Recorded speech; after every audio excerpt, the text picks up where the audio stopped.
Good morning student, we are going to study Hindi standard 4th. Open page number 7.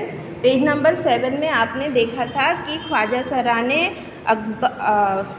Birbal को छोटा बताने के लिए, उसको हराने के लिए कुछ सवाल दिए थे लिखकर, जो कि अब अकबर बादशाह बीरबल को पूछने वाले थे। फर्स्ट क्वेश्चन उसका हो चुका था। फर्स्ट क्वेश्चन में बीरबल ने तुरंत ज़मीन पर, यानी ज़मीन की मिडिल पोर्शन बताया था कि कहाँ पर है। नेक्स्ट क्वेश्चन अब देखते हैं क्या है। अकबर ने दूसरा प्रश्न किया, अकबर आकाश में कितने तारे हैं। सेकंड प्रश्न क्या था, आकाश में कितने तारे हैं। बीरबल ने एक भेड़ मंगवाकर कहा, इस भेड़ के शरीर में जितने बाल हैं उतने ही तारे आसमान में हैं। ख्वाजा यानी कि बीरबल ने क्या किया, एक छिप भेड़ मंगवाई और कहा कि उसके बॉडी पर जितने बाल है, बाल मतलब हेयर्स है, उतने ही तारे स्काई में हैं। ख्वाजा साहब को इसमें संदेह हो तो वे गिनकर तारों की संख्या से तुलना कर ले। अब उन्होंने कहा कि अगर आपको कोई भी डाउट है तो एक काम कीजिए, उस भेड़ के बाल गिन लीजिए और उसकी तुलना, उसका कंपैरिजन कर लीजिए। अब अकबर ने तीसरा सवाल किया। अब अकबर ने थर्ड जो क्वेश्चन बचा था ख्वाजा सरा का, वह किया।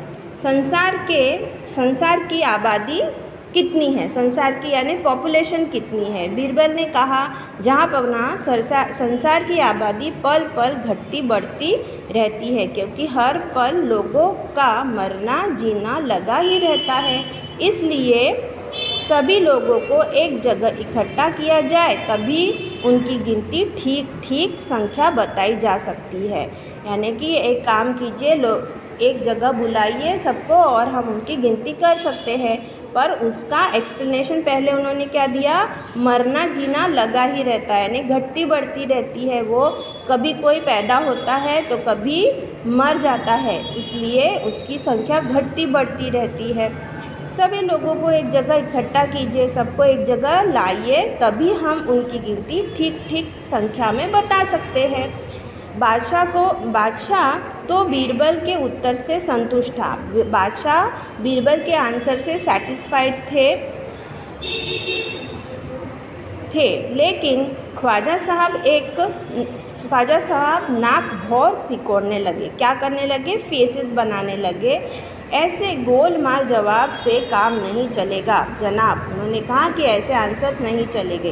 बीरबल बोले, ऐसे सवालों के ऐसे ही जवाब होते हैं, यानी जैसे सवाल आपने किए थे उसी तरीके के हमने आंसर्स दिए। पहले मेरे जवाब को गलत साबित कीजिए, तब आगे बढ़िए। मेरे आंसर्स को गलत बताइए, जो भी उन्होंने आंसर्स दिए थे उसे आप गलत बताइए। ख्वाजा साहब से फिर कुछ बोलते ही नहीं बना। अब तो ख्वाजा साहब बिल्कुल ही चुप हो गए, बिकॉज उनके पास कोई आंसर नहीं था। Now today's homework, you have to read this chapter loudly. आपको अपने घर पर चैप्टर रीड करना है। Okay student.